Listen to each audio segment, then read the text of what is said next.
demander de réclamer la grâce sur chacun de nous. Merci. Seigneur, nous voulons te dire merci pour ta présence au milieu de nous ce matin. Seigneur Jésus, merci pour ces moments que nous pouvons passer ensemble. Merci pour cette liberté que nous avons. Seigneur Jésus, nous te remettons ces moments et que nous puissions vraiment t'apporter ce matin toute la gloire qui t'est due et avec des cœurs reconnaissants. Amen. Amen. On est ici pourquoi? Amen. Oui. Ici pour aussi proclamer le nom de Jésus. Alors, vous avez remarqué que dans les prochains chants, le nom de Jésus, on va le prononcer. Et on le prononcera régulièrement. Vous savez ce que ça veut dire Jésus? Oui. Oui. Dieu sauve. Sauveur, oui, je sauve. Et Jésus-Christ, sauveur, oint. Et nous sommes là ce matin pour proclamer la grandeur du nom de Jésus, parce que c'est le nom qui a été donné, et ce nom est au-dessus de tous les noms, parce qu'il est le premier. Amen. Alors, je vous propose de chanter avec moi le premier cantique. Donc on est bien le dimanche 13 septembre. Merci la technique. Ça marche plus? Ouais, ça marche. Bon, je ne vais pas dire ça marche, ça n'a pas de pied. Ça fonctionne. Mais on a des pieds, donc si vous voulez vous lever, eh bien, on va se lever pour chanter ensemble. Je crois en Jésus.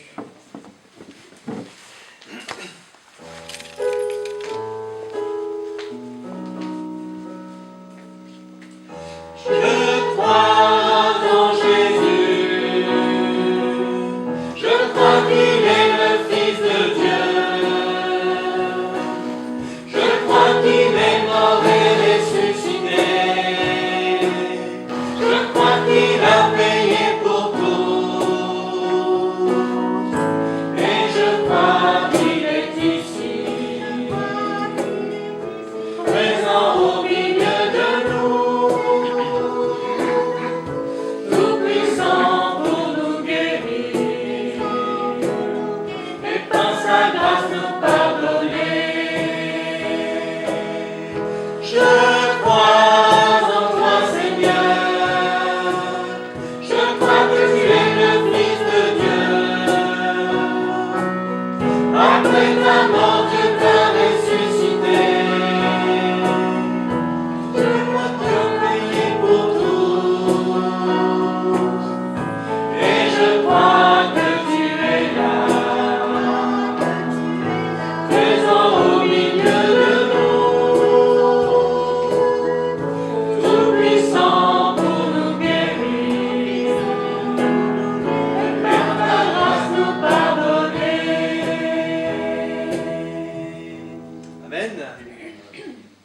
Tout-puissant pour nous guérir. Est-ce que vous le croyez? Mais la première maladie que l'homme a, c'est quoi? La maladie du péché. La malédiction du péché. Et c'est pour ça que, en premier lieu, le Seigneur est venu. Ce péché qui, quelque part, depuis Adam et Ève, eh bien, fait partie intégrante de la nature humaine. Et le Seigneur est venu pour rétablir cela, c'est-à-dire faire que ce péché, eh bien, n'ait plus d'emprise sur chacun de nous. Et donc, je vous invite à chanter le suivant, par le nom de Jésus. Dieu donne la défaite. Ah bon, ah, je me suis dit, ça y est. Non, Dieu donne la victoire. Dieu donne la victoire. Par le nom de Jésus. Parce que quand nous prions, si nous pouvons prier et demander à Dieu son aide, c'est au travers de Jésus-Christ, simplement. On va dire, on ne va pas faire d'études supérieures pour comprendre cela, mais parfois on l'oublie. On s'adresse à Dieu directement sans passer par le Fils. Alors que tout ce que vous demandez en mon nom, dit Jésus, je le ferai. Donc on va chanter ce chant. Par le nom de Jésus, quand je prie, eh bien Dieu me donne la victoire.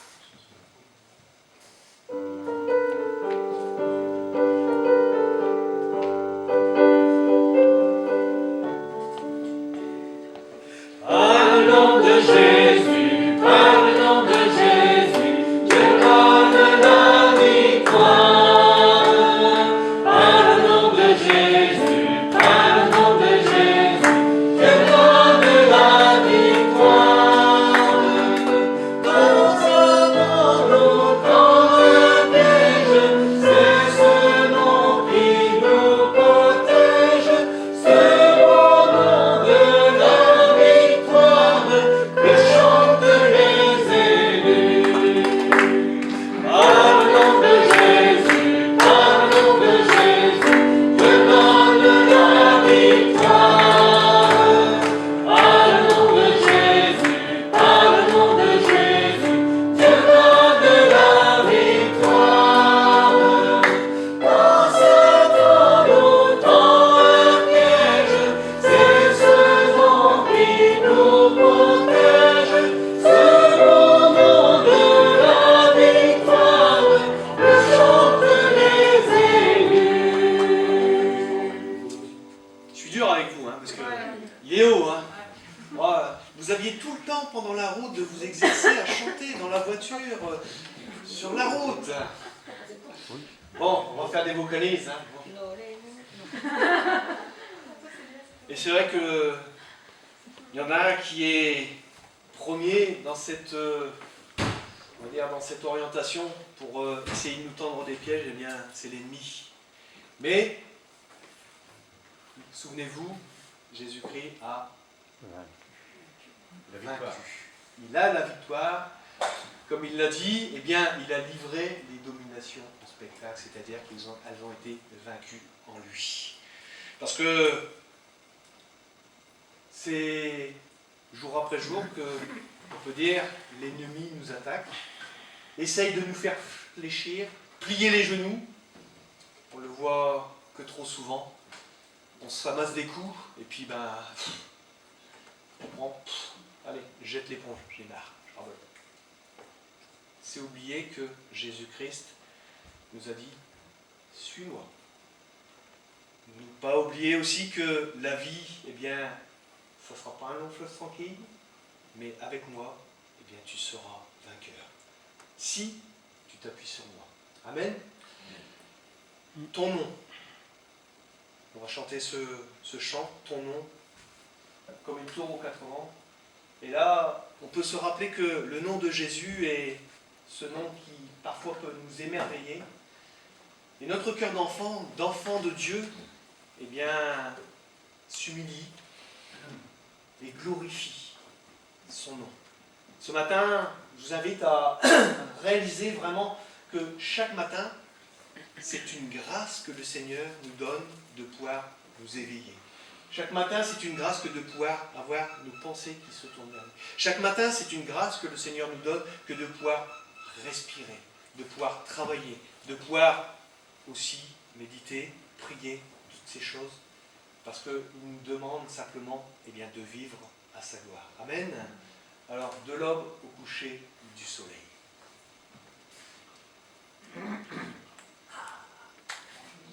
C'est le Wi-Fi. Tu veux mon... Attends, j'arrive. Attends. Ça va laisser le temps à Guy de s'installer. Bonjour mon frère. Tout le monde se retourne. Alors, ceux que j'ai pas eu le temps de saluer, soyez les bienvenus.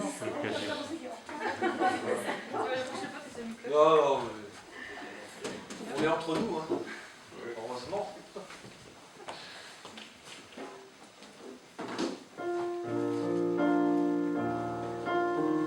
Soyez vous émerveillés.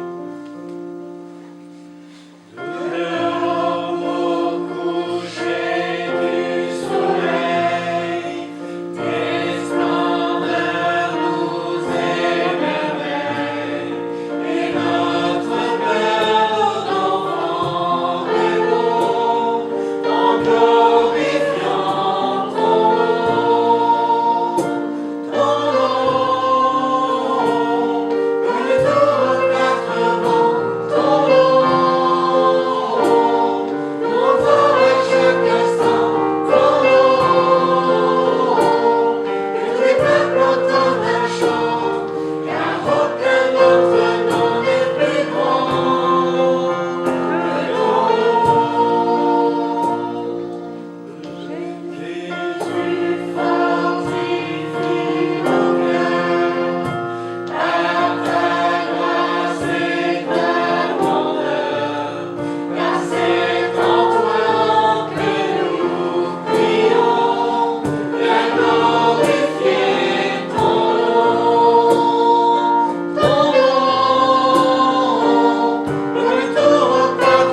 Franchement, c'est un chant qui me touche personnellement, mais je pense que chacun d'entre nous, quand on a dans notre vie, eh bien, on a toujours un chant qu'on aime chanter, qu'on aime fredonner, qui revient à notre esprit. Et je pense que c'est une bonne chose. Mais son nom, ton nom, le nom de Jésus, le proclamer, le louer, l'élever, l'adorer. Pas chose facile parfois. Et en ce lieu, qui normalement est un lieu où ce nom devrait être proclamé si facilement, eh bien parfois on n'ose pas. Alors je voudrais vous inviter ce matin, chacun, chacune, par quelques mots, quelques phrases, eh bien élever le nom de Jésus, lui apporter notre reconnaissance. Parce que je pense qu'on a déjà eu toute la semaine pour lui apporter nos problèmes, nos difficultés. On lui a déjà apporté toutes ces choses, nos tristesses, nos joies, mais aussi nos peines. Mais ce matin, le Seigneur nous convie, nous demande, je pense, comme il le demande chaque jour, de lui apporter ce culte qui est un culte qui est juste, de lui apporter notre reconnaissance. Dire Seigneur, je te dis merci parce que tu m'as aimé. Je te dis merci parce que tu as accepté de mourir sur cette croix. Je te dis merci parce que tu as accepté de souffrir pour moi. Merci parce que de ton règne de gloire, tu es venu sur cette terre de misère. Mais pour nous changer. Alors veux-tu encore changer ce matin? Amen. Veux-tu changer? Alors on va prier ensemble. Et après quoi, eh bien, je vous laisserai de la place, du temps pour louer, adorer votre Seigneur. Parce que je ne pourrais pas le faire à votre place. Et j'espère pouvoir entendre, et je pense aussi le Seigneur surtout, eh bien, entendre de la louange de votre bouche. Seigneur, c'est avec ta grâce que nous sommes ici présents ce matin. Seigneur, tu n'es pas celui qui fait du forcing sur nos cœurs, mais tu restes toujours devant nous, les bras ouverts.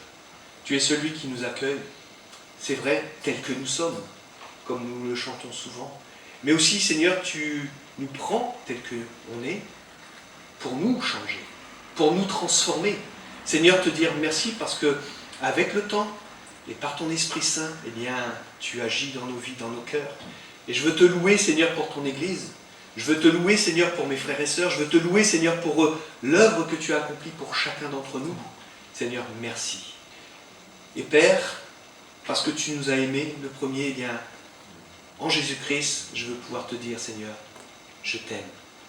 Peut-être encore d'une façon si faible, mais Seigneur, augmente mon amour pour toi.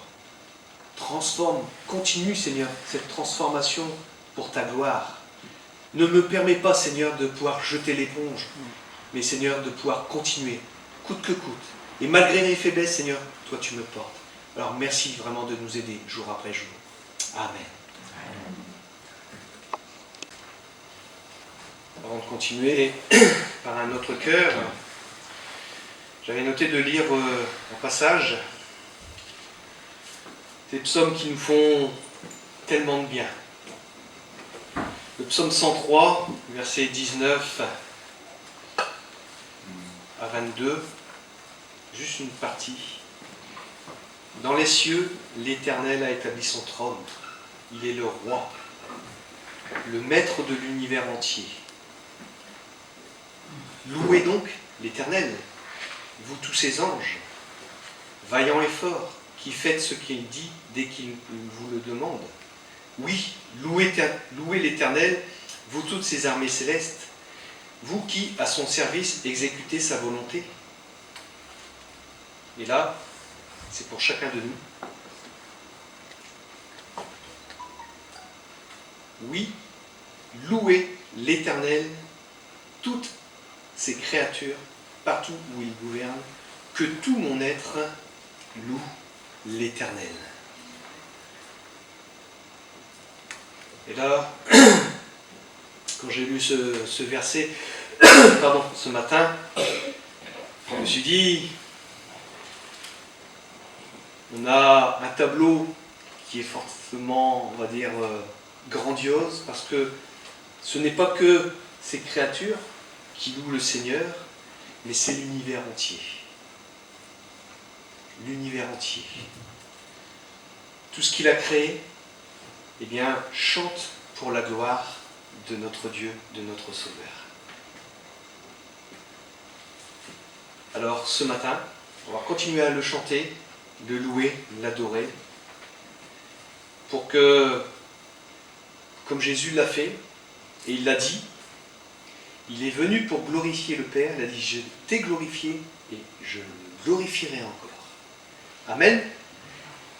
Sa volonté, eh bien, c'est que dans nos vies, eh bien, nous faisions tout pour sa gloire. C'est comme l'apôtre Paul le dit, tout ce que vous faites, faites-le pour la gloire de Dieu. Là, on va continuer. Jésus, c'est le plus beau nom. On va encore le chanter. Seigneur de gloire, Emmanuel, Dieu est avec nous.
La parole faite chair, incarnée en Jésus-Christ. Le suivant, c'est de connaître. Ce chant, eh bien, je l'ai choisi pour que on puisse encore réaliser que connaître Jésus-Christ, c'est quelque chose qui nous a été donné. On était dans nos difficultés, nos erreurs, nos péchés, et pourtant Dieu est venu sur le chemin de nos vies. N'est-ce pas ici fou? Bientôt notre frère va témoigner de ce que Jésus-Christ a fait pour lui, comment il a trouvé le chemin de son cœur. Mais ça sera pour plus tard. Hein.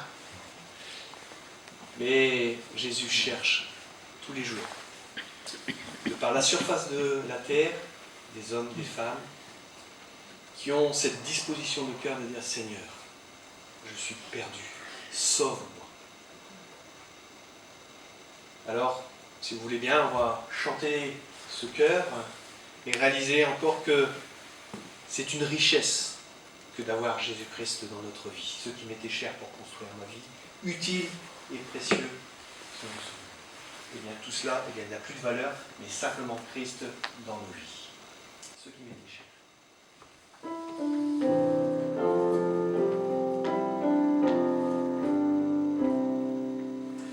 Ce qui m'était cher pour construire ma vie, utile et précieux selon ce monde. Ce qui m'était bien n'a plus de valeur, ne me sert à rien.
Seigneur, je t'aime.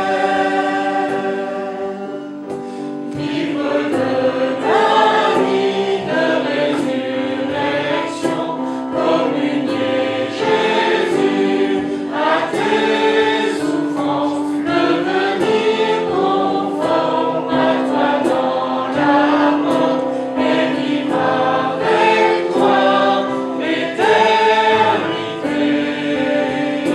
De connaître Jésus, de connaître il n'est rien de meilleur. Toi mon Dieu, mon Seigneur, ma vraie joie et ma justice, mon Seigneur, je t'aime. Oui, je t'aime.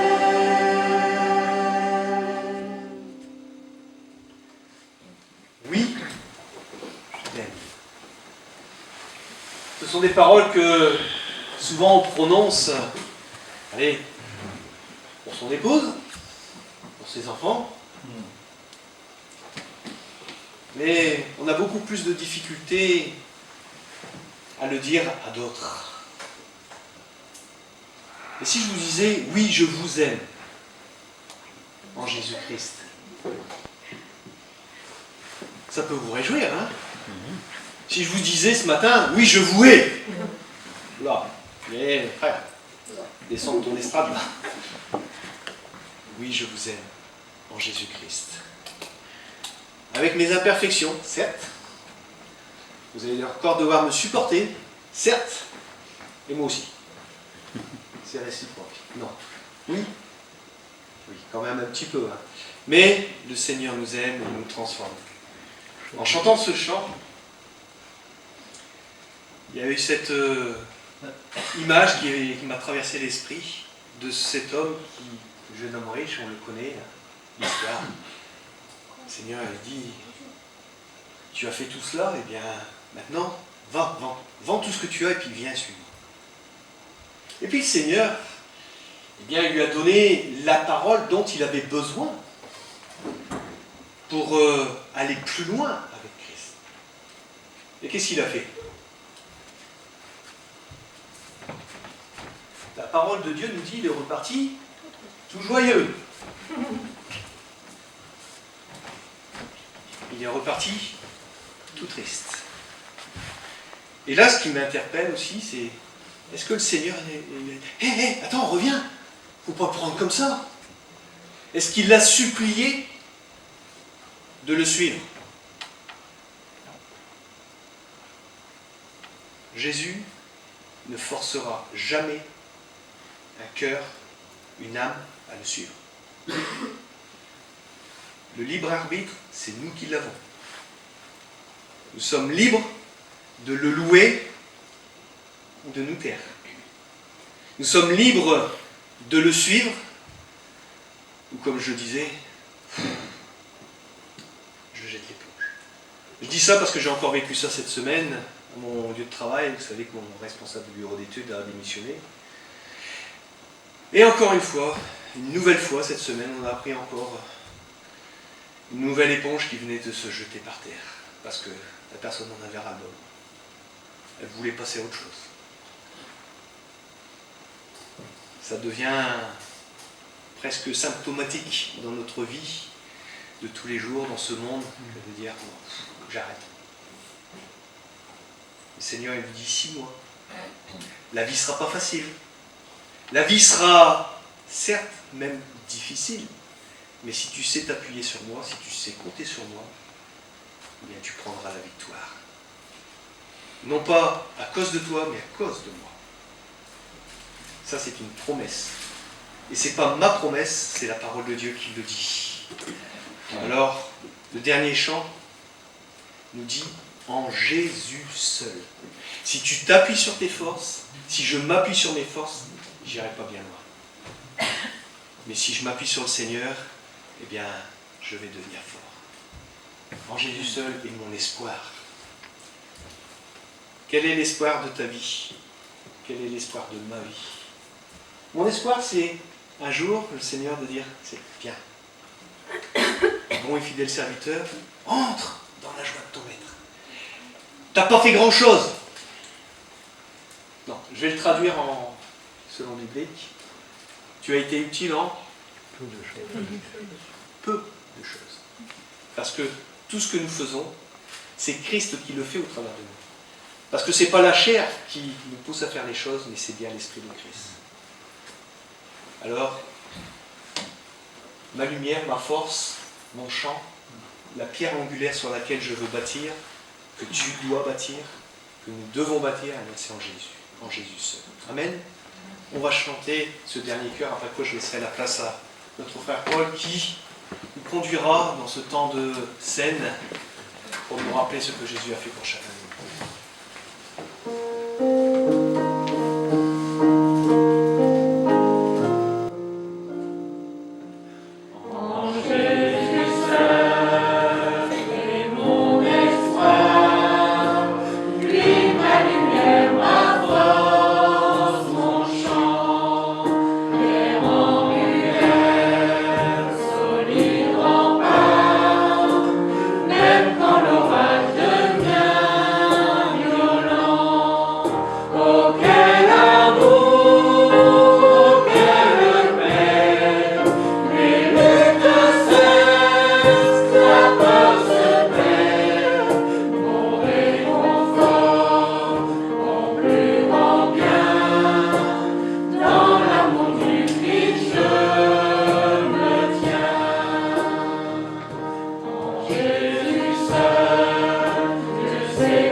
nous espérons,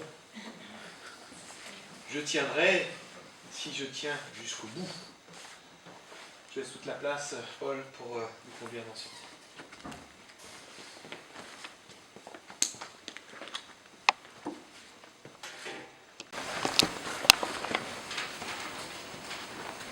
Et en effet, nous sommes ici pour louer le Seigneur, nous l'avons dit, et le Seigneur, celui qui nous a apporté toute délivrance.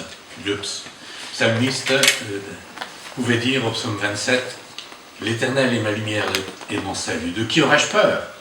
L'Éternel est la force de ma vie. De qui aurais-je frayeur? Quand les méchants, mes adversaires et mes ennemis se sont approchés de moi pour dévorer ma chair, ils ont branché et sont tombés. Quand une armée camperait contre moi, mon cœur ne craindrait pas. Si la guerre s'élève contre moi, en ceci j'aurai confiance. J'ai demandé une chose à l'Éternel, je la rechercherai, c'est que j'habite dans la maison de l'Éternel tous les jours de ma vie, pour voir la beauté de l'Éternel et pour m'enquérir diligemment de lui, dans son temple. Au mauvais jour, il me mettra à couvert dans sa loge, il me tiendra caché dans le secret de sa tente, il m'élèvera sur un rocher, et maintenant ma tête sera élevée par-dessus mes ennemis qui sont alentour de moi. Et je sacrifierai dans sa tente des sacrifices de cris, de réjouissance. Je chanterai et je psalmodierai à l'Éternel.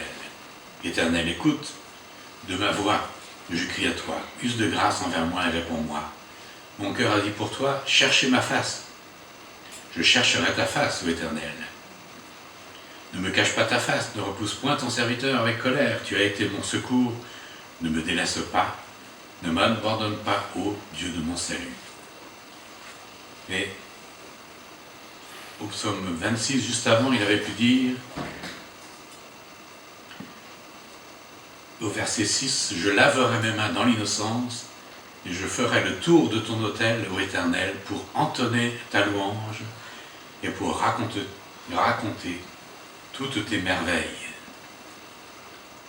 Alors je voudrais vous lire un commentaire qui a été fait, que j'ai trouvé donc à la date du jour, en fait, dans un magazine qui s'appelle Plaire au Seigneur, et que j'ai trouvé tout à fait adapté pour ce qui nous concerne et pour ce repas que nous faisons donc en souvenir de notre Seigneur, en souvenir de tout ce qu'il a fait. Et il commente justement ce psaume 26, c'est versets 6 à 8 que je viens de lire, faire le tour de l'autel. Dans ce psaume, David décrit la démarche pour entrer dans la présence de l'Éternel, pour le louer dans le tabernacle. Il se lave les mains dans la cuve d'airain, avant de s'avancer, purifié avec droiture et une bonne conscience vers l'autel pour offrir un holocauste en signe de reconnaissance et d'adoration. David en fait le tour avec des chants de reconnaissance pour toutes les merveilles accomplies par l'Éternel. Il peut faire le même parcours avec l'autel d'or, où le parfum était offert régulièrement par les sacrificateurs. Ce second autel symbolise la prière et l'adoration que Dieu attend des siens. Au psaume 84, le fils de Corée parle de tes autels, l'indication qui suggère que ces deux autels sont intimement liés.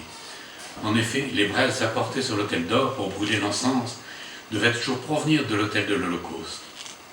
Après avoir offert le parfum sur un brasier allumé avec du feu, étranger, c'est-à-dire ne provenant pas de l'autel des holocaustes, deux des fils d'Aaron moururent devant l'Éternel. David avait donc compris l'importance spirituelle du cheminement qu'il décrit, l'innocence dans laquelle il lave ses mains, c'est le sentiment de la grâce de Dieu qui le purifie. C'est un chemin spirituel auquel il le convie. L'autel des holocaustes préfigure la croix sur laquelle Christ, holocauste parfait, consumé par le feu, s'est offert lui-même à Dieu sans tache. Hébreux 9. Cet autel était carré. Ses quatre faces font penser aux quatre présentations du Fils de Dieu par les évangiles. Sa royauté en Matthieu, son service en Marc, son humanité en Luc et sa divinité en Jean. Les sacrificateurs faisaient leur service en suivant un protocole donné par Dieu. Accomplissons notre service comme David dans sa réalité spirituelle. Jugeons-nous avant de nous réunir pour l'adoration et la scène, comme nous y invite l'apôtre Paul dans 1 Corinthiens 11. Faisons nous aussi le tour de l'autel, louons Dieu pour toutes ses merveilles, célébrons les perfections de notre Seigneur et Sauveur Jésus-Christ, rappelons son œuvre expiatoire sans laquelle nul ne peut s'approcher de Dieu et par laquelle la gloire de Dieu a illuminé le monde. Alors nous pouvons rappeler ce passage justement que l'apôtre nous donne dans cette lettre aux Corinthiens.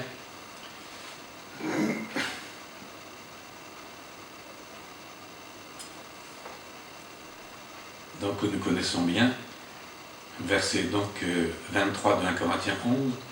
J'ai reçu du Seigneur ce qu'aussi je vous ai enseigné, c'est que le Seigneur Jésus, dans la nuit où il fut livré, prit du pain, et après avoir rendu grâce, le rompit et dit, ceci est mon corps qui est rempli pour vous.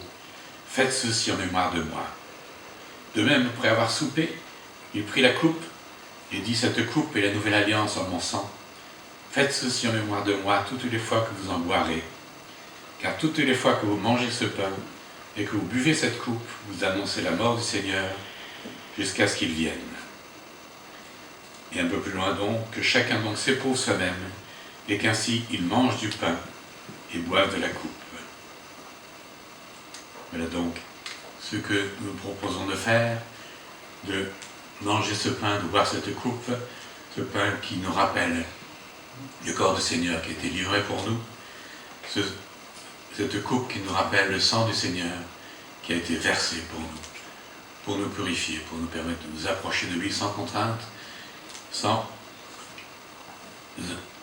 et étant purifiés du péché qui nous environne si aisément que l'apôtre Paul peut le dire aussi ailleurs. Ainsi encore nous pouvons le louer, le remercier, prendre ce repas en souvenir de ce qu'il a fait, de cette merveilleuse œuvre qu'il a faite pour nous à la croix. Oui, notre Père, nous voulons encore louer le Seigneur, louer tout ce qu'il a fait pour nous et nous souvenir de cela par ce repas. Combien nous pouvons en effet te louer, toi qui te séparais de ton Fils unique et bien-aimé pour qu'il vienne sur cette terre. Et tu as pu déclarer, celui-ci est mon Fils bien-aimé, écoutez-le. Non, lui, j'ai trouvé mon plaisir aussi, tu as pu dire. Ainsi encore, nous plaçons devant toi, nous voulons prendre ce repas avec toute la reconnaissance de nos cœurs et toute la louange de nos cœurs pour tout ce que le Seigneur a fait pour nous, pour que nous puissions nous approcher de toi sans contrainte. Loué sois-tu, notre Dieu, et nous le faisons encore par le sang de Jésus et en son nom. Amen.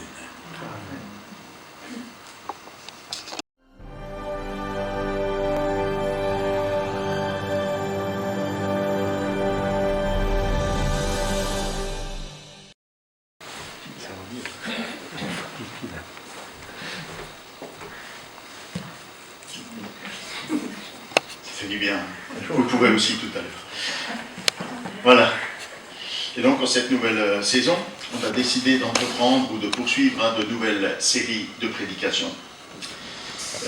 C'est ainsi que les frères vont entreprendre une série de prédications sur le livre de Josué. C'est ça, hein? Je ne me trompe pas.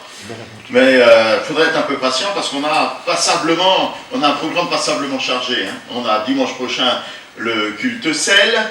On a un certain nombre d'invités qui vont nous rejoindre. On les reçoit avec joie. Dominique Ferret qui sera présent avec nous pour un petit séminaire de rentrée. Hein. Il nous parlera de l'église d'Éphèse.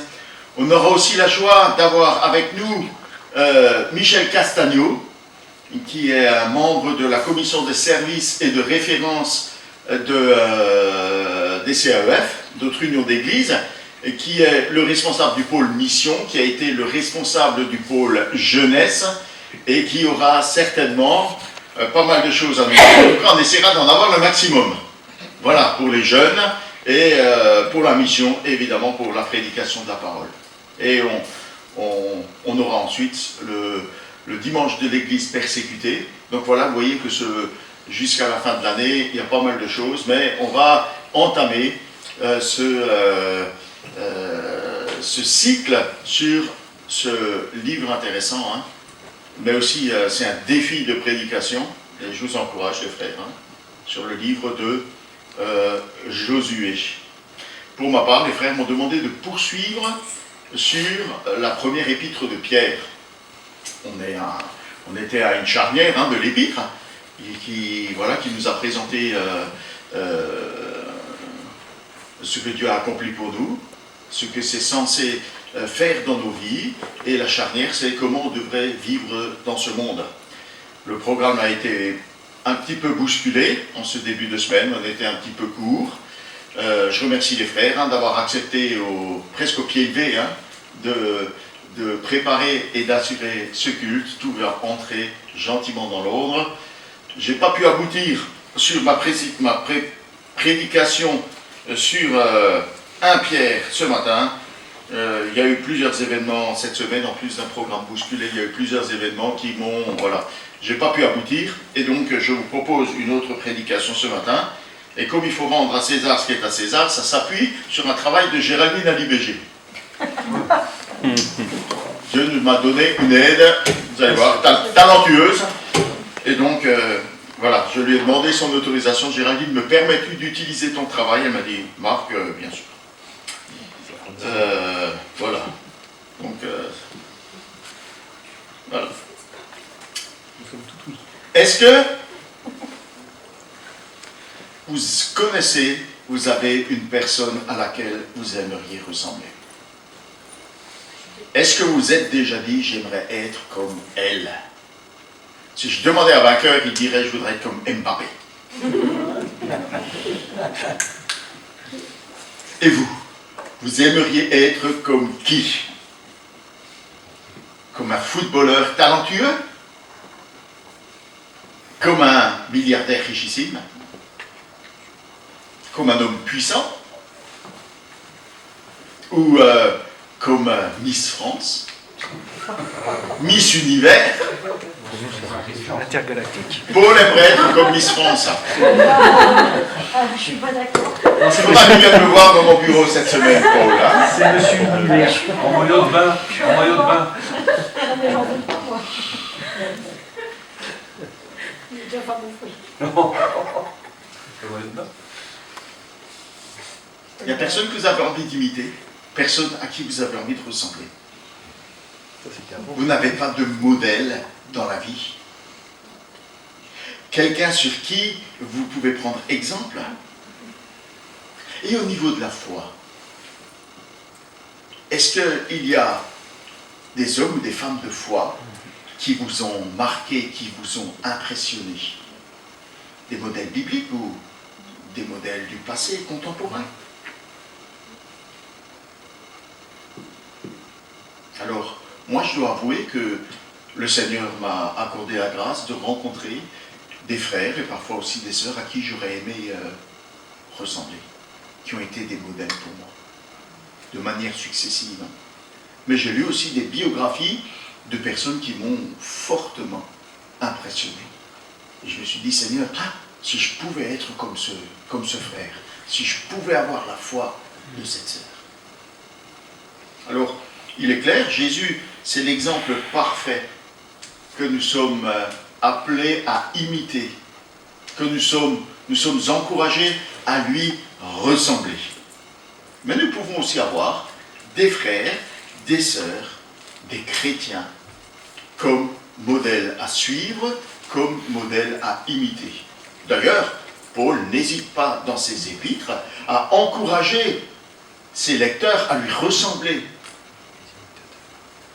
Soyez comme moi, car moi je suis comme Christ.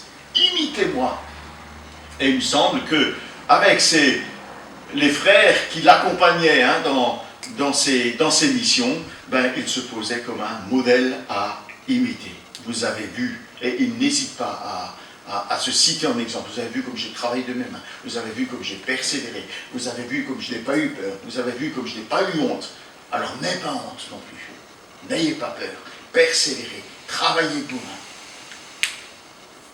Et je vous propose ce matin un modèle de vie à imiter. Est-ce que quelqu'un a déjà entendu parler d'Épaphrodite? Oui? Ah, il y a des lecteurs attentifs de la Bible. Combien de fois il est cité dans la Bible, Épaphrodite? Qui dit mieux? Un petit 2 par ici, un petit 3 par là. Paul sèche, alors là.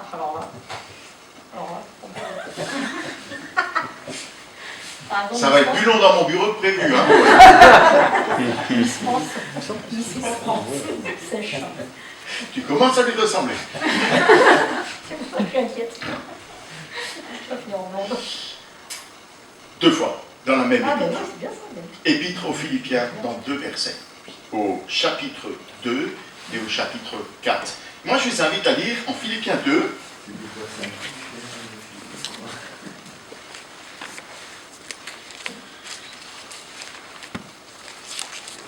Philippiens 2, au verset 25, il est cité très brièvement. Hein.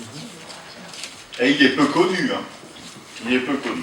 Épaphrodite, on se souvient de son nom parce qu'il est un peu... c'est un peu spécial. Hein. Je n'en ai pas croisé souvent des épaphrodites, et vous non plus certainement. Hein.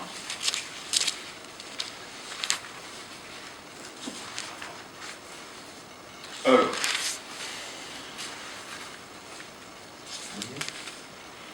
au 2,25,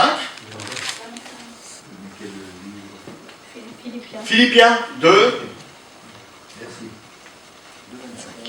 Philippiens 2, versets 25 à 30. Et il nous dit ici, par ailleurs, j'ai estimé nécessaire de vous renvoyer Épaphrodite, mon frère, mon collaborateur et mon compagnon d'armes, votre délégué auquel vous avez donné la charge de subvenir à mes besoins. Il avait en effet un grand désir de vous revoir et il était préoccupé parce que vous avez appris qu'il était malade. Il a été malade, c'est vrai, et il a frôlé la mort. Mais Dieu a eu pitié de lui, et pas seulement de lui, mais aussi de moi, pour m'éviter d'avoir peine sur peine. Je me suis donc hâté de vous le renvoyer pour que vous vous réjouissiez de le revoir. Cela adoucira ma peine.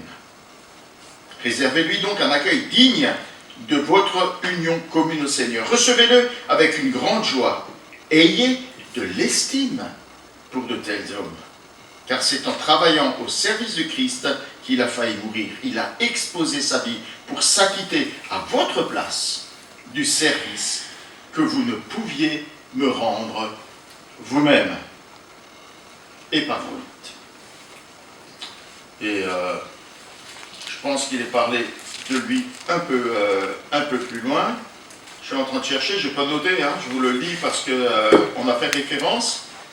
Normalement, pardon 4,18. Hein, je dis normalement un nom comme ça doit oui, c'est là. J'atteste par cette lettre avoir reçu tous vos dons. Et je suis dans l'abondance. Depuis qu'Épaphrodite me les a remis, je suis comblé. Ils ont été pour moi comme le doux parfum d'une offrande agréée par Dieu et qui lui fait plaisir. Voilà, pour appuyer encore ce témoignage en faveur, en l'honneur d'Épaphrodite. Paul écrit aux Philippiens, il est en prison. En prison, on ne peut pas travailler, on ne peut pas subvenir à ses besoins. Encore, maintenant, aujourd'hui, c'est possible. Hein. Vous pouvez avoir un petit boulot qui vous permet de gagner un peu d'argent en prison. Mais à cette époque-là, voilà, la prison n'était pas tout à fait organisée comme elle est aujourd'hui. Hein. Il n'y avait pas de télé en cellule, enfin c'était assez sombre, gris et désespéré. Alors Épaphrodite a été envoyé à Rome par l'église de Philippe pour faire parvenir un don à Paul, mais aussi pour l'aider dans son aider Paul, être là près de lui, pour lui être utile. Dans son service, je vous propose qu'Épaphrodite est un modèle de vie. Par ces quelques lignes, Paul nous dévoile 3 facettes de la personnalité de la vie d'Épaphrodite. Et ce qu'il nous dit, dans ces quelques lignes, c'est juste 5-6 versets, hein, c'est qu'Épaphrodite a eu une vie consacrée. Épaphrodite a eu une vie éprouvée. Épaphrodite a une vie honorée. D'abord, il a eu une vie consacrée. Et par sa consécration, Épaphrodite est un modèle à imiter. Il consacre sa vie à l'Évangile. Il consacre sa vie aux autres. D'abord, il consacre sa vie à la cause de l'Évangile. Paul dit au verset 25, « Il est mon compagnon d'œuvre et de combat. » Il est solidaire avec Paul. Il ne se contente pas d'arriver avec l'enveloppe de Philippe. Et Paul, tiens, Voilà, cadeau. Bon bah, salut, je me suis acquitté de mon devoir. À très bientôt, enfin peut-être. Hein. Et puis voilà, tous les encouragements et la bénédiction des frères et sœurs de Philippe. Hein. Voilà, que le Seigneur te bénisse. Salut. C'est court, mais bref, ouais, ça c'est le facteur. Hein. Le facteur vous dépose un chèque dans la boîte aux lettres, il n'est pas concerné par le reste. Mais Épaphrodite n'est pas comme ça. Il est avec Paul. Il reste avec lui. Il n'a pas seulement une enveloppe à déposer, il ne se considère pas comme un facteur, il se considère comme quelqu'un de consacré à la cause de l'Évangile. Il est avec lui pour œuvrer avec lui. À quoi œuvre Paul?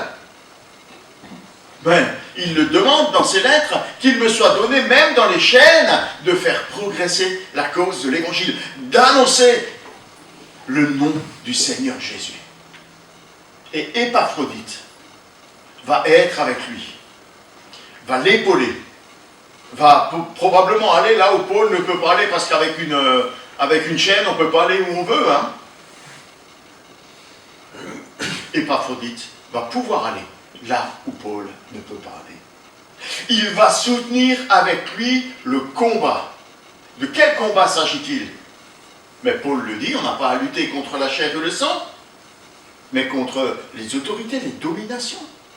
Il y a un travail, un combat spirituel à mener dans la prière. Et on sait combien la prière était importante dans la vie de Paul. Il suffit de lire ses épîtres pour se rendre compte que Paul est un homme de prière, il est un homme de combat.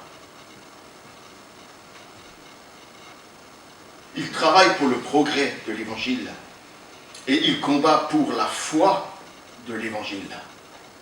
Il arrive auprès de Paul, non seulement il dépose avec fidélité cette enveloppe, hein, comme ça nous est relaté dans le chapitre 4, hein, il est fidèle, il vient et Paul dit « J'atteste que votre don est bien arrivé jusqu'à moi. Hein. » Épaphrodite, il ne s'est pas payé le resto sur le dos de l'église pendant...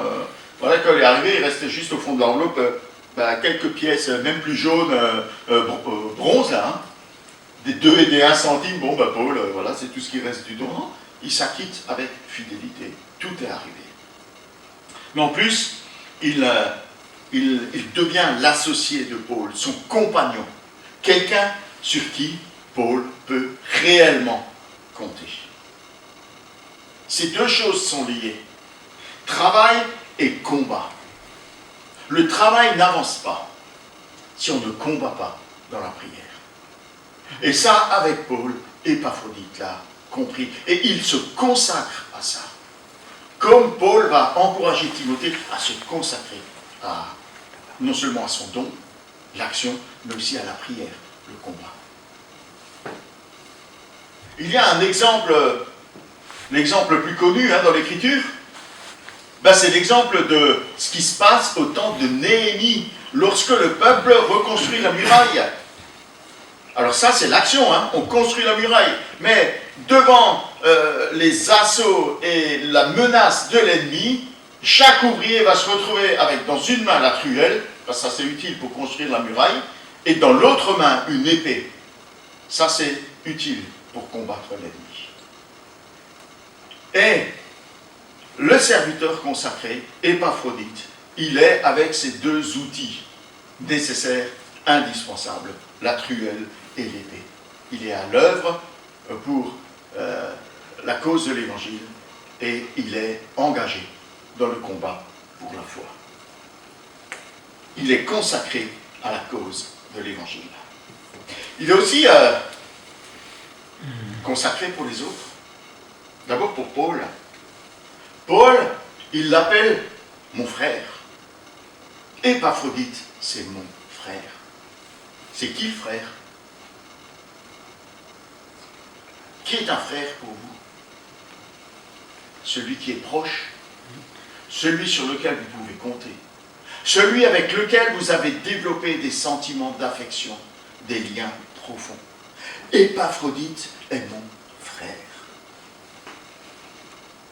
Il y a entre eux de l'affection, une réelle communion fraternelle. Et Épaphrodite est devenu un soutien efficace pour Paul, non seulement parce qu'il lui fait parvenir les dons de l'Église, il a fait plus de 1000 kilomètres pour cela. À cette époque-là, il n'y avait pas machin air, on ne prenait pas simplement un billet d'avion à 5 ou 10 euros, hein, et on traversait le monde. C'était un sacré périple. Hein. Paul le relate un petit peu quand il dit, voilà, j'ai été en danger sur les routes, les brigands, se déplacer à cette époque-là, voilà, surtout avec une certaine somme sur soi, on se mettait en danger. Ça demandait du courage et des efforts. Alors les voies romaines étaient à peu près sûres, hein, mais sinon, voilà, en danger sur terre, en danger sur mer, la navigation n'était pas ce qu'elle est aujourd'hui, enfin, voilà. Hein. Il accepte le voyage, hein, quitter sa région, sa famille, ses amis, mais il devient un collaborateur. Il est capable de travailler avec Paul et de travailler avec l'équipe qui est autour de lui, avec Timothée notamment, qui est cité dans les versets qui précèdent, hein, juste ceux qu'on vient de lire. Alors travailler seul, c'est assez facile parce qu'on peut faire ce qu'on veut. Mais travailler avec d'autres, travailler avec les autres, travailler avec des collaborateurs, c'est plus difficile. Parce que travailler avec d'autres, ça sous-entend qu'on accepte d'occuper un rang secondaire, d'accepter les différences de méthode, de conception. Ça veut dire qu'on est capable de faire passer ses désirs et ses opinions au second plan pour le bien collectif. Épaphrodite, consacré aux autres, il démontre qu'il a un cœur qui est délivré du moi d'abord et qu'il est capable de se mettre au service des autres. Et c'est ce qu'il fait. Il se consacre au service des autres et il en fait la démonstration en venant soutenir Paul, en collaborant avec lui. Mais il est aussi au service des Philippiens. Non seulement parce qu'il se fait leur messager, leur porte-parole, leur représentant auprès de Paul, mais aussi parce que dans l'autre sens, il devient soucieux pour l'église de Philippe. Parce qu'il s'inquiète pour lui. Le texte nous dit qu'il est tombé malade, il s'inquiète pour lui et il a en tête ce souci, mais que l'église ne soit pas trop ébranlée, trop attristée, trop inquiète à son sujet. Et on voit qu'à son tour, c'est Épaphrodite qui devient soucieux pour son église d'envoi, pour sa famille d'envoi. Alors Épaphrodite est un modèle car sa vie est consacrée à l'évangile et sa vie est consacrée aux autres. Il est un serviteur fidèle. Il n'a pas peur du travail, il n'a pas peur de l'engagement pour Dieu. Il a une vie consacrée. Et on peut penser que Dieu va le garder, le protéger, le bénir, hein, comme on dit usuellement, pour qu'il puisse travailler encore davantage pour sa gloire et pour son royaume. Et pourtant, Paul relate dans ce texte que dans son service, dans son engagement, au sein de sa consécration, qui mérite d'être prise pour modèle, le Seigneur va permettre qu'Épaphrodite tombe malade. Pas simplement malade, gravement malade. Et il va être durement éprouvé. Et Épaphrodite est un modèle par l'épreuve de sa vie. Et par là aussi, il est un modèle à imiter. Le verset 27 nous dit qu'il est éprouvé par la maladie et qu'il va même frôler la mort. On dirait aujourd'hui que son pronostic vital est engagé. Cette maladie, elle n'a pas été juste comme ça, elle est passée en une semaine. Visiblement, elle a duré. Car les Philippiens qui habitaient à 1000 km de là, ils ont eu le temps de l'apprendre. L'épreuve a été physique, elle a aussi été morale. Il est éprouvé par la maladie. Il est éprouvé de savoir ses frères et sœurs philippiens inquiets. Mais malgré ces épreuves, il reste fidèle à Dieu. Il reste désireux d'être consacré à la cause de l'Évangile et aux autres. Et en cela, il est un modèle à imiter. Et la deuxième chose qu'on peut dire à propos de cette épreuve, de cette vie éprouvée, c'est qu'on le constate ici. Une vie éprouvée par Dieu ne veut pas dire une vie désapprouvée par Dieu. Vous saisissez la nuance? Verset 30, c'est pour l'œuvre de Christ qu'il a été près de la mort. Alors, est-ce qu'il a attrapé quelque chose quelque part, alors qu'il était tellement consacré, qu'il a voulu tellement se donner? Je ne sais pas. Le texte n'est pas plus clair que ça. Mais il est malade à cause de sa fidélité dans l'accomplissement du service qui lui a été confié. Visiblement, c'est une cause. Et ça peut arriver. Je pense à cette missionnaire pour laquelle j'ai prié pendant que j'étais enfant. Yvonne Delsberger. Oui, c'est un nom de chez nous. Voilà. Elle a travaillé en Côte d'Ivoire. Voilà, en Côte d'Ivoire. Et on a prié pour elle quand j'étais enfant. Et voilà. Et vraisemblablement, la prophylaxie qu'elle prenait a tellement gravement touché ses yeux qu'elle est devenue aveugle. Elle a dû rentrer parce qu'elle n'y voyait plus. Elle voulait prendre sa retraite en Côte d'Ivoire.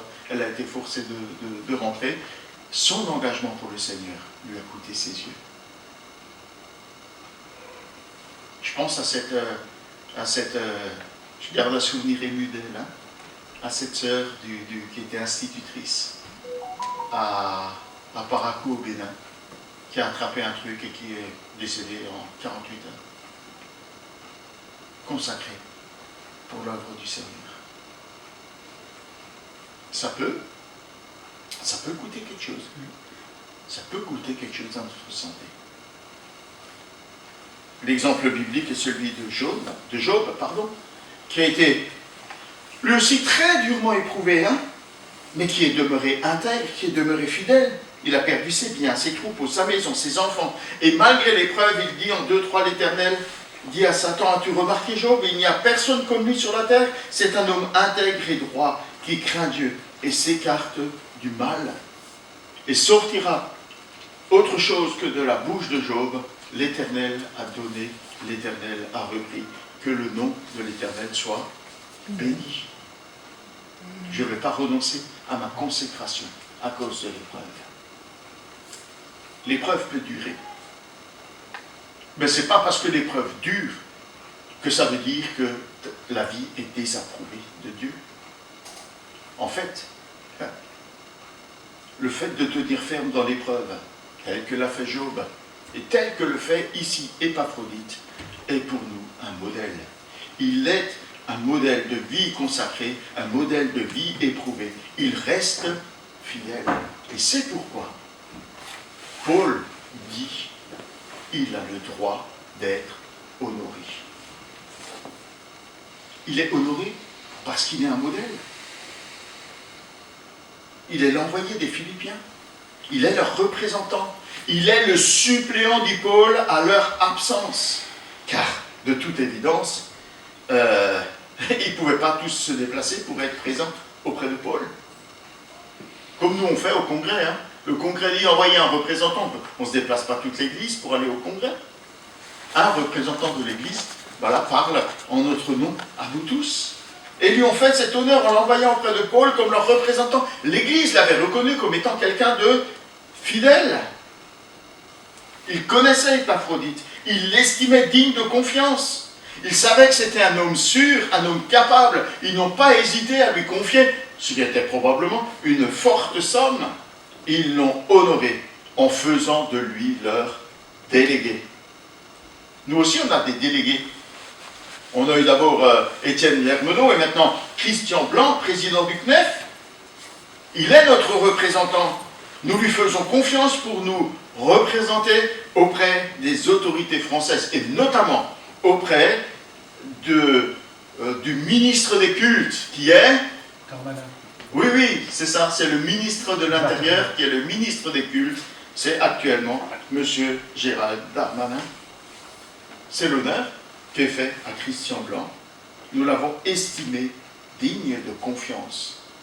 Nous lui avons confié l'honneur de nous représenter auprès des plus hautes autorités de notre pays. Alors Paul demande aux Philippiens de le recevoir avec joie. Recevez-le avec joie et honorez-le parce qu'il a risqué sa vie pour Christ. Excusez-moi. Il est tombé malade et sans aucun doute, ça a contrecarré les plans, les projets qui avaient été fixés. Probablement quand il est parti à cette époque-là, c'est comme aujourd'hui, hein. On n'envoie pas quelqu'un à l'autre bout du monde sans plan et sans projet. Et qu'est-ce qui se passe quand ça ne se tourne pas comme on souhaite? On décroche le téléphone, ou on Skype, ou on WhatsApp, ou on email. Bon, écoute, tu fais pas ce qu'on veut, rentre. Tu remplis pas ta mission, reviens. Il n'a peut-être pas pu faire autant que les Philippiens espéraient. Peut-être rentrait-il plus tôt pour les rassurer. Et du coup, le temps de sa mission était raccourci. Mais il a rempli sa mission aux yeux de Paul. Et Paul n'hésite pas à écrire « J'ai estimé nécessaire de vous renvoyer Épaphrodite ». Épaphrodite a honoré, il a rempli son contrat. Et les Philippiens devaient le recevoir et l'honorer comme il se doit. Il est un homme digne de confiance, il a risqué sa vie pour Christ, il avait de bonnes raisons d'être honoré.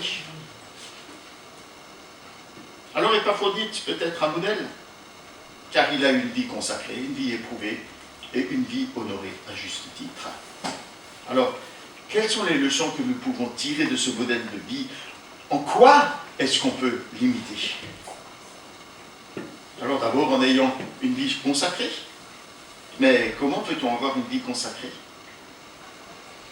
Nous sommes le peuple de Dieu. Nous sommes mis à part pour lui. Ou autrement dit, nous sommes, par notre nouvelle vie en Jésus-Christ, consacrés à Dieu. En réalité, et une des significations du baptême, c'est ce qu'on a vu avec Isifou dans la préparation, passer par les eaux du baptême, ça veut dire mourir à son ancienne vie et désormais ne plus vivre pour soi-même, mais vivre pour Dieu. Une vie consacrée à Dieu. Ma vie qui autrefois était consacrée à la chair et au péché, elle est transformée pour être désormais consacrée à Dieu. Et on peut prendre modèle sur Épaphrodite pour avoir une vie consacrée. Par le témoignage. On peut travailler au progrès de l'Évangile, auprès de nos amis, de nos collègues, de nos familles. Ce que nous vivons, ce que nous disons, et ce que nous ne disons pas aussi, peut être un témoignage. Par notre collaboration, dans l'Église, avec les frères et sœurs, pour participer à l'amélioration de la vie de l'Église, pour notre engagement dans le combat, par les visites, par les travaux, par la participation à la prière, on peut avoir une vie consacrée. Qu'est-ce qu'on doit penser si l'épreuve nous assaille et essaye de nous terrasser? L'épreuve, ça peut être la maladie, comme ça l'a été pour Épaphrodite, mais l'épreuve peut être plus subtile dans nos vies. Ça peut être l'opposition de la famille, de l'entourage. Ça peut être les difficultés sur le lieu de travail. Ça peut être la solitude. Ça peut être la crise de la Covid, hein, qui laisse et qui laissera des traces dans nos vies. Mais Dieu utilise l'épreuve dans nos vies parce qu'il veut prouver ou il veut améliorer notre qualité d'enfant de Dieu. Par l'épreuve, il prouve que nous sommes enfants de Dieu. Par l'épreuve, il améliore notre qualité d'enfant de Dieu. Afin que, à notre tour, nous puissions devenir des modèles pour les autres, pour les frères et sœurs, mais aussi pour ceux qui nous entourent. Qui devrions-nous honorer? Alors la parole de Dieu nous donne des indices. Hein?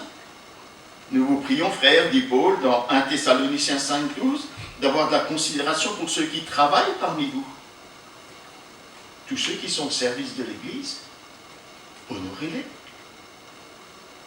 Pour ceux qui vous dirigent dans le Seigneur, honorez-les. Pour ceux qui vous exhortent, qui vous enseignent, honorez-les. Ailleurs, il dit que les anciens qui dirigent bien soient jugés dignes d'un double honneur. Alors, il parle ici du soutien matériel, mais il y a déjà un premier honneur qui est de les respecter, de les honorer, surtout ceux qui travaillent à la prédication et à l'enseignement. Honorer ceux qui persévèrent avec fidélité, malgré l'épreuve qu'ils subissent, qu'ils traversent, qu'ils endurent parfois depuis des années.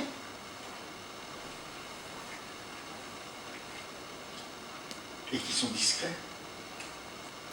Épaphrodite est un modèle discret, n'est-ce pas? Cité 2 fois dans un seul livre de la Bible. Il n'est pas très honoré, hein, comme le sont d'autres. On retrouve des noms de disciples qu'on aime honorer en appelant nos enfants de leur prénom. Paul, Ruth, Lily, Daniel et d'autres. Mais comme je disais tout à l'heure, Épaphrodite, je n'ai pas rencontré souvent. Hein. Ce serait peut-être un peu lourd à porter. Hein. Et est-ce que la mairie accepterait ce prénom? Encore que maintenant, les prénoms... Bon. Avec les garçons, l'autre soir à table, ils disaient, il faut que je vous dise les prénoms des garçons et des filles de ma classe. Et on a été étonnés. Hein, à entendre certains prénoms, on est parfois étonnés. Hein. Les Luc et Matthieu sont plus la majorité. Hein. Et les Marie et voilà. Hein. Mais Épaphrodite, quand même, on n'entend pas. Alors c'est peut-être ton cas. Tu es peut-être un de ces modèles discrets. Alors sois certain que tu ne passes pas inaperçu aux yeux du Seigneur. Comme Épaphrodite, qui est cité par l'Écriture, juste en quelques lignes, 2 fois, quelques versets. Comme lui. Discret ou visible, nous recevrons honneur et gloire au jour de Jésus-Christ. Alors persévérons. Persévérons dans la consécration. Persévérons dans l'épreuve. Parce que soyez-en certains, l'honneur est au bout. Il nous sera donné par Jésus-Christ. Amen. Amen. Vainqueur en tout lieu.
Et le Seigneur nous dit, je vous laisse la paix, je vous donne ma paix.